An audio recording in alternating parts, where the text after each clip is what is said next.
जय हिंद दोस्तों, स्वागत है हमारे यूट्यूब चैनल पर। आइए देखते हैं आज हम लोग जैन धर्म के बारे में अध्ययन करें।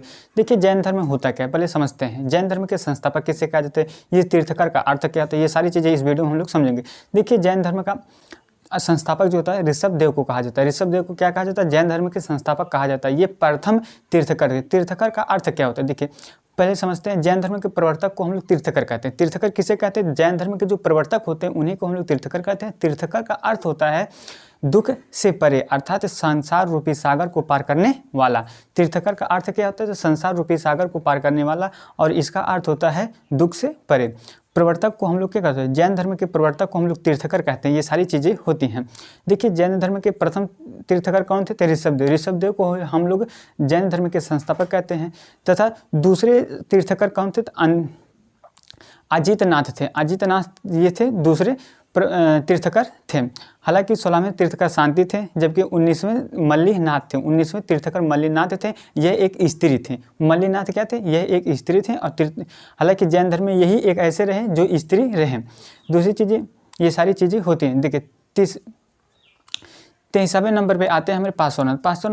पार्श्वनाथ से ये रहे झारखंड के समेत शिखर पर इन्होंने ज्ञान की प्राप्ति की। ज्ञान प्राप्ति के बाद समेत शिखर का नाम बदलकर जब पार्श्वनाथ से शिखर कर दिया गया।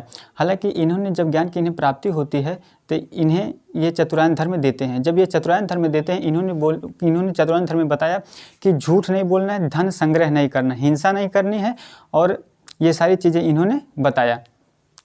इसके बाद जो होता है इनका ये 23वें थे। पार्श्वनाथ कैसे 23वें तीर्थकर रहे, लेकिन 24वें तीर्थकर महावीर स्वामी आते हैं। महावीर स्वामी का जन्म ये 24वें थे। महावीर स्वामी का जन्म 540 ईसा पूर्व में वैशाली के कुंडा ग्राम में हुआ था।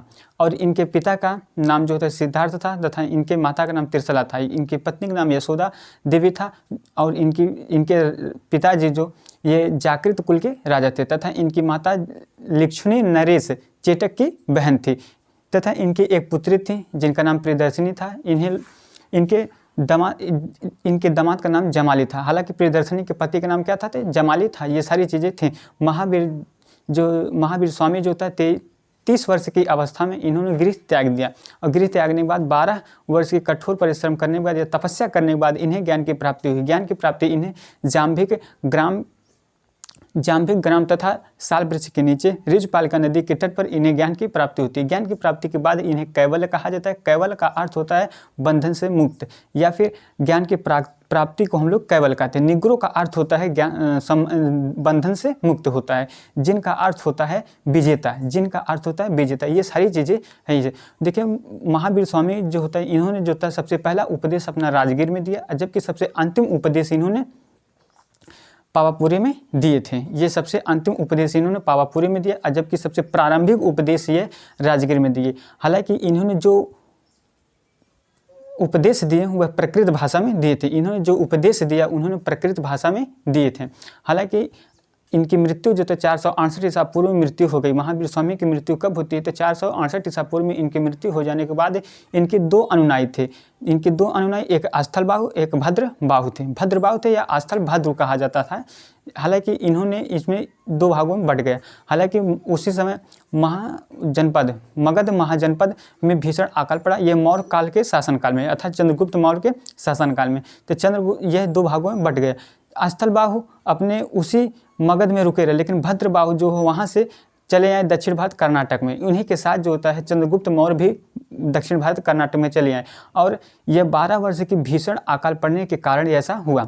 हालांकि जब यह चंद्रगुप्त मौर्य दक्षिण भारत कर्नाटक में आए तो बेलगोला संलेखना के में इनकी मृत्यु हो जाती है चंद्रगुप्त मौर्य की। और जो होता है 12 वर्ष की भीषण अकाल जब खत्म हो जाता है तो भद्र बाहु अपने अनुयायियों को लेकर पहुंचते हैं कहाँ पर, मगध जनपद में। तो मगध जनपद में पहुंचते हैं तो जो इनके भद्र बाहु के जो लोग नेतृत्व में रहने वाले थे वह निर्वस्त्र रहते थे, लेकिन जो अस्त्र भद्र के साथ रहने वाले थे वह श्वेत वस्त्र धारण करने लगे। इस प्रकार जो होता है जैन धर्म में 2 भागों में बट गए, एक श्वेतांबर हो गया, एक दिगंबर। श्वेतांबर में होता है जो अस्त्र भद्र के नेतृत्व के लोग श्वेत वस्त्र धारण करते थे, उन्हीं को हम लोग श्वेतांबर कहा जाता है। दिगंबर उसे कहा जाता है जो भद्र बाहु के साथ रहकर और निर्वस्त्र रहते थे, निर्वस्त्र अर्थात नंगे रहते थे, उन्हीं को हम लोग दिगंबर कहते थे। ये सारी चीज़ें होती थी। आगे चलकर जैन धर्म के प्रचार प्रसार के लिए इसे 2 भागों में बांटा गया।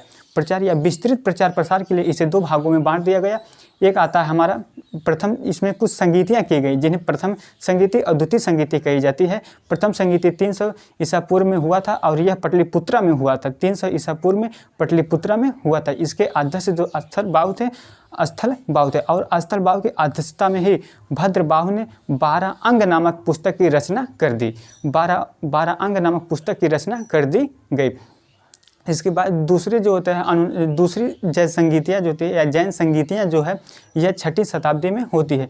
6ठी शताब्दी में जब यह की जाती हैं तो इसके जो होता है नेतृत्व यह किसकी अध्यक्षता में होती है, तो यह देवभी श्रवण के अध्यक्षता में होती है और वहाँ पर 12 उपांग नामक पुस्तक की रचना कर दी जाती है। जैन धर्म की चर्चा जो चौथा पूर्वी नामक पुस्तक में मिलती है। ये सारी चीज़ें इसी में होता है।